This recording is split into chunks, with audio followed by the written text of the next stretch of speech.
Hello, I'm Adria Wilkins, and today we are here with Patricia Durgin.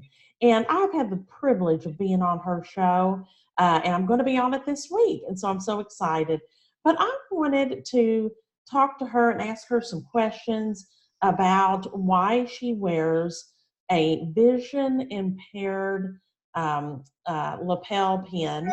And I've always been curious about it. And so I want us to dig in a little bit and find out who Patricia is and her vision impairment that she has, but also how she continues to walk in joy, even though she has trouble seeing.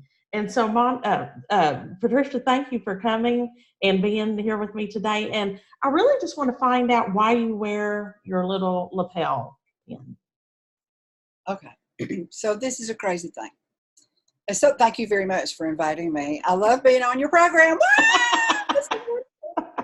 uh, I've never been able to see. My eyes have never worked, and they continue to degrade every year. So as windows of opportunity, traveling opportunities, so forth, started closing in. Those doors started closing to me. But before that happened, I was scheduled to go to Marlene Bagnall's Colorado Christian Writers Conference years ago. It was probably 10 or 12 years ago. And so that meant I would be traveling by myself, and I would be in an airport situation. And that's a scary place if you can't read the signs and you don't move as fast at the pace as everyone else, because they can see things that you can't see. So I was praying about it, Lord, how am I going to keep from getting just plumb run over in this big crowded of people? And he gave me this idea. So this is a magnetized badge. Oh. I can put it on any of my garments. If I have a silk garment on, I can put it on. I'm not putting holes in my clothes. He gave me the idea to create this. And I went to a sign shop, like we get plaques and trophies. And I told them what I wanted. And they were like, we never done that before, but okay, we can do that. Yay.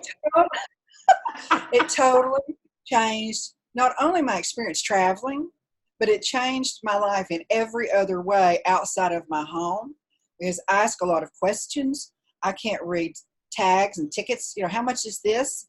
I have to take it somewhere and ask somebody to help me. If it's a size, I can't read the difference between extra small, which is my normal size, or extra large. On the off chance I need that size. When I go to the grocery store, I purchase items based upon their labels. So if a product changes its label, I can't find it. Oh. So when I go, I have to ask people to help me more than other people do. And this explains why automatically, and there's never any problem. People are so gracious to me. They go out of their way to help me. They give me more information than I've asked for. So before, I was struggling and just barely able to function on my own in certain environments. And because of this simple little thing for $2.95, now people go out of their way to help me. Wow, that is fantastic. You ought to go in the market for selling those little badges. Well, I wear it. Somebody asked me, they said, well, you have a home office, you work from a home office, so on your program, why do you wear it on your program, Marketers on a Mission? Well, because as time has gone on, I've worn it for like 12 years. And if I have on my jammies or my bathing suit, I don't wear it. Other than that, I wear it. Okay. I love it. And I've had so many times where people have come up to me at a conference or in another arena, and they'll say, oh, I recognize you because you had that badge on. I knew it was you because you had the badge. So this is a very strange trademark. It's an atypical trademark. It is a trademark for you. That is so cool. I would not have chosen this as a trademark. But it turned out. Wow. I think this is a fantastic story. Have you ever shared this? Can I tell you a funny story? What? Can I tell you a funny story? Yes. Yes. So when I wear this in a department store and other places like that, other shoppers see this and they don't read it. They think that it's a name tag because I'm an employee and I have a name tag. So the most requested question that I get is, where's the bathroom? I love it. And so if I know, I just take them. Oh, let me show you. I'll just walk up there. And I take them to the bathroom and I go and resume my shopping. I love it. So your first name is Vision and your last name is Impaired. And so you are now helping people get to the bathroom, even though you're vision impaired. I mean, I can't even tell you how many times I've been at, where's the bathroom? I don't say, I don't work here. I'm not insulted. All they're seeing is something on your collar. Oh. If I know where it is, I never say I don't work here. I never. I'll say, I usually say, let me walk you there because it's so far away. It's typically when they ask me, you can't see it, or I get people ask me, do you work at a vision center? Oh, No. I love it. This was so worth doing this today. It's a conversation. Have you written? You need to write all this stuff down. Have you written this down before? No one's even suggested it before. So no, I haven't. I may in the future. We'll see. You need to. You need to write this down. This is great. I love it. That is very good. And that cracks me up. And I'm so glad that you added that in there. So what kind of things do you really struggle with as far as getting around? What kind of things really cause you like anxiety? I don't have very much anxiety on a regular basis in my daily life, and I don't have much because of my eyesight, because I've had it all my life. Okay. It's not a new development that happened 2 years ago and I had to change everything in my life. Okay. My eyes do continue to degrade, so I can see less and less with every passing year. But one of the big things is it's very determined by my ability to function independently is determined by how much light is in the environment. Okay. It needs to be enough for me to see and not so much that it hurts my eyes, because my eyes are sensitive to light. So I can be in an environment that's more well lit than I need to be, and I have to shield my eyes from the light. Then I can't see because my hand's in front of my eyes. You're a comedian, I tell you. What else? When I go into a new environment of somebody's house or a business or anything else, okay, I rarely go into crowds unless I'm in an airport setting, which it's very hard to find a small airport these days. But unless I'm forced to, I don't go into big crowds. Okay. I get overstimulated. The sensory readings. You know, it's like being at what you would sense when you go to Disneyland. Yes. You know, and there's the sound and the noise of the kids and the balloons and the rides and the coughing and the arguments and. Well, it's like that for me. If I go into a concert environment, I haven't been to a concert in decades. I can't. It's sensory overload. Okay. Yeah. So I struggle with being able to function, but when we move to a new home, which the Lord moves us a whole lot, when we move to a new home, I have to figure out, my own little ways to get around and make sure that the furniture is placed just so. When we go into a restaurant environment, I don't sit in the traffic pattern. I always sit outside the traffic pattern, like, in the cowboy movies, the hero always sits with his back to the wall and his face to the door, that kind of thing. Because they don't want somebody to shoot him. I have to be out of the traffic pattern. I ask a lot of questions. I'm very comfortable asking for help. For help. Wow. Doesn't bother me at all. It's a very normal part of my life, and people are always gracious. Sometimes when I can't function, here's what I want the viewers to know. There have been times where I've gone as far as I can in an unknown environment or a new environment or one that's just really busy, and I'm by myself. Sometimes the Lord will, let me back up for a second. Sometimes the Lord will send me somebody and we travel together, or there's a casual acquaintance, both of you got out the elevator at the same time and you're walking down the hall together. So it's very natural to say, I can't find the XYZ room. Would you help me? Would you mind is it right there? And they'll help me. People are really generous if you ask them to. Even people with like big burly guys with tattoos, and like skinheads. they're so helpful. Well, that's good. Seriously. That's awesome.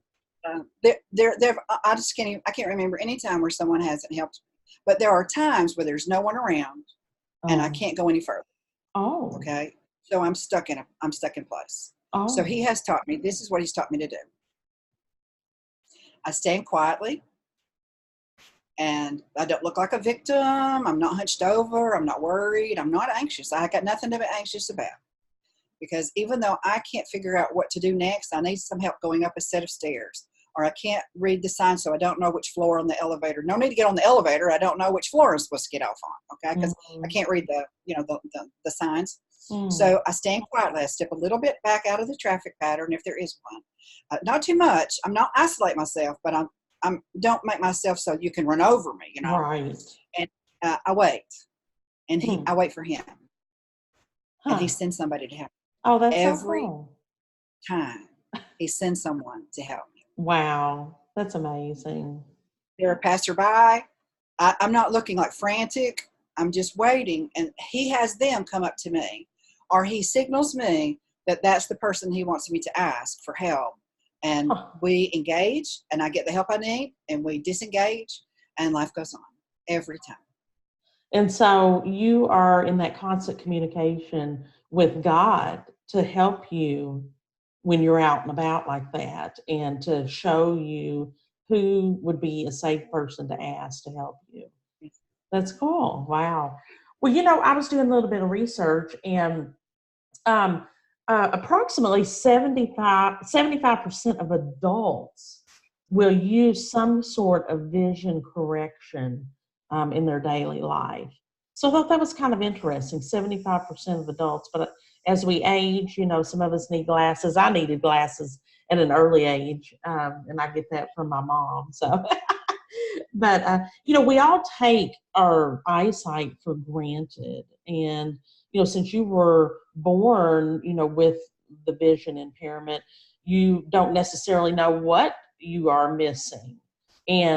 But you have said, you know what, I'm going to continue to walk in and live this life that God has for me. And I am going to allow him to just shine his light through your life, and to proudly wear your name tag. I love to proudly wear your name tag for all to see. And but you were talking about your senses were overloaded. I was also reading about the eyes are the body's most highly developed sensory organs. And a larger part of our brain is dedicated to vision than to hearing, taste, touch, or smell. And you had said that your other senses are more heightened alert because of your vision impairment. What other sense do you have that you feel like is at a heightened level because of your vision impairment? Well, not my hearing. My family will tell you, not my hearing. But I have a keen sense of smell. Oh. I can smell things that other people not only can't smell, but they often don't believe that I'm smelling it because they don't smell it yet. Oh, wow. And then later it starts wafting back into the environment. They're like, that does smell like fill in the blank. That is so I have funny. smelled things in the back of the house that were burning because a piece of plastic had been placed over the top of a lamp that the light bulb was at the very top above the shade. Oh. And our children put like a cracker wrapper or something there. Oh. And just left it accidentally. And I smelled it. And I've walked by okay, this is crazy. I've walked by somebody 1,000 years ago. I worked in fast food restaurants, okay, like everybody else in the whole entire world, and are pretty close. And I walked past someone whose mouth was closed, and I said, "Somebody's been eating a taco chip." He said,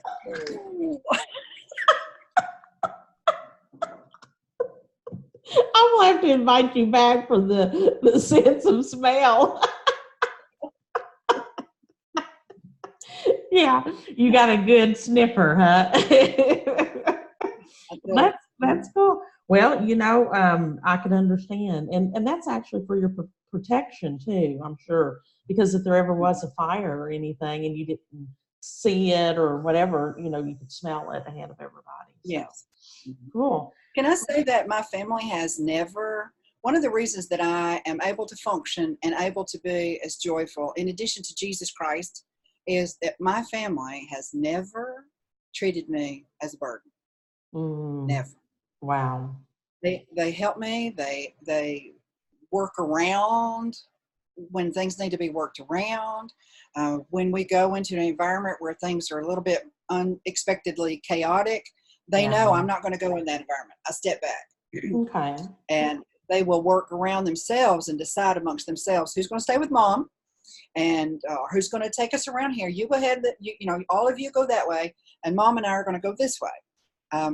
And when I can't step off a curb on a street area safely, I stumble over things that other people don't stumble over, because part of my issue is I have depth perception problems. Mm, So it's gotten to so that as my eyesight gets worse, then I need a little bit more help.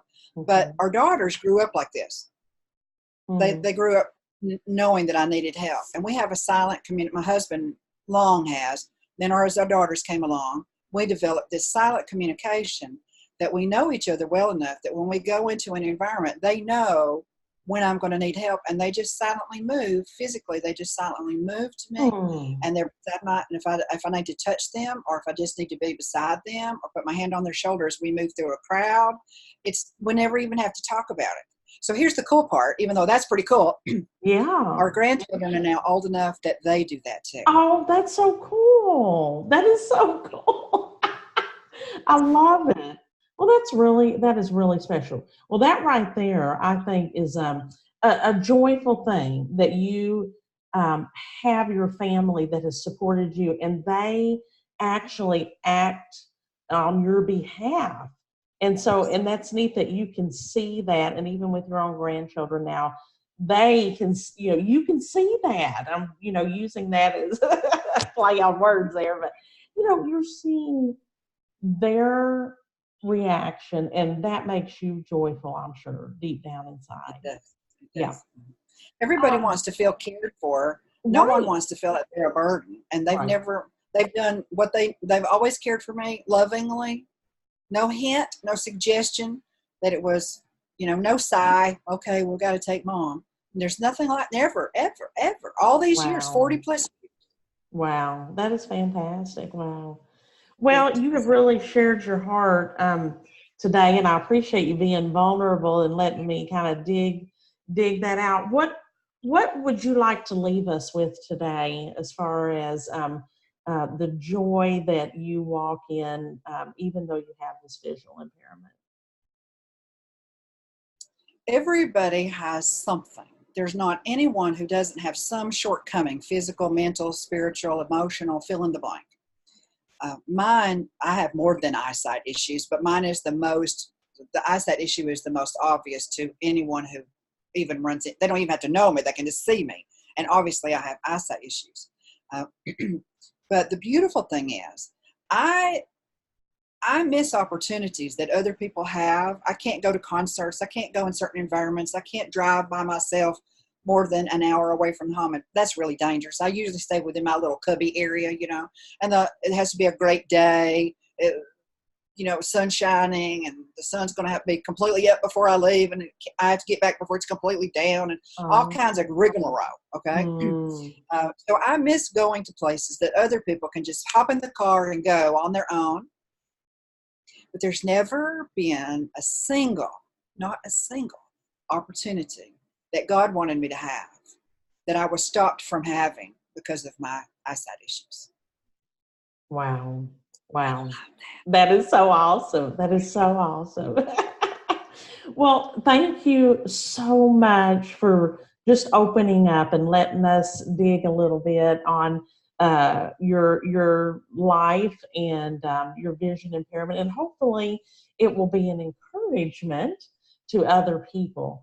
And so my new little motto that I'm also using, which goes along with our talk of sense of eyesight or vision today, is I want us to always be looking out for joy. I want us to be on the lookout for joy. Whether we have vision impairment or not, there are other ways that we can look for joy, whether we have vision or not. So I Amen. appreciate it, Patricia. You've been a blessing. Thank you. Thanks very much for inviting me. All righty.